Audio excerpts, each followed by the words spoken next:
আসসালামু আলাইকুম।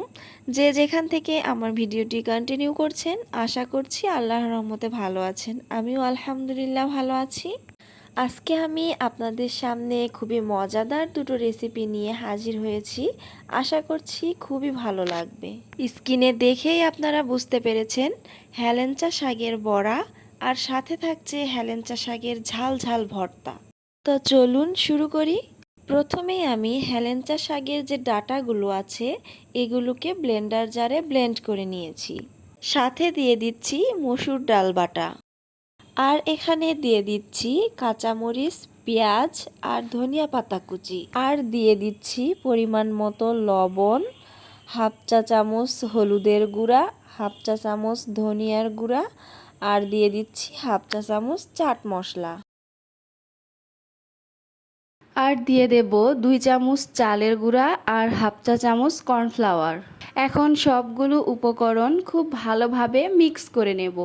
হাত দিয়ে মেখে ভালোভাবে মিক্স করে নিতে হবে। এখন চুলায় একটা ফ্রাইং প্যান বসিয়ে পরিমাণ মতো তেল দিয়ে দেব, আর তেল গরম হওয়া পর্যন্ত অপেক্ষা করব। তেল যখন গরম হয়ে যাবে তখন একে একে বড়াগুলো দিয়ে দিতে হবে। অবশ্যই কিন্তু চুলার হিট মিডিয়াম লোতে রাখতে হবে। বড়ার এক পাশ যখন হয়ে যাবে তখন একটা কাঁটা চামচের সাহায্যে বড়াগুলোকে উল্টিয়ে দিতে হবে। তো এভাবেই আমি সবগুলো বড়া ভেজে নিয়েছি। বড়াগুলো খেতে কিন্তু অসম্ভব মজাদার হয়েছে।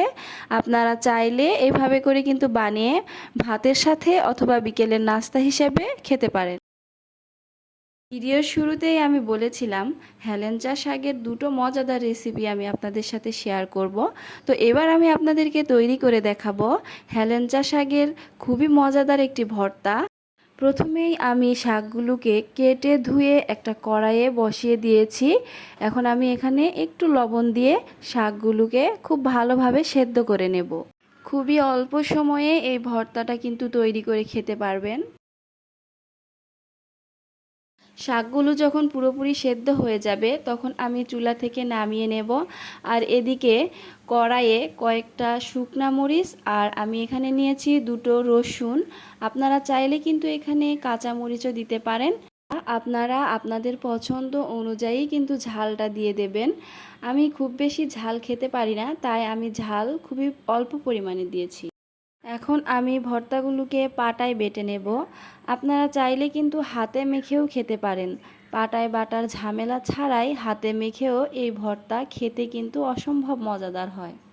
ভর্তা প্রেমীরা যারা আছেন তারা কিন্তু একবার হলেও এভাবে ট্রাই করবেন।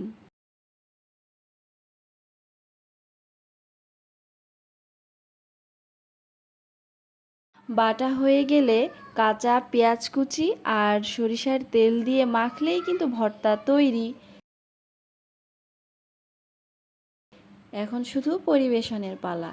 তো কেমন হয়েছে আজকের রেসিপিগুলো অবশ্যই কমেন্ট করে জানাবেন, আর আমার চ্যানেলটিকে সাবস্ক্রাইব করে রাখবেন। ধন্যবাদ।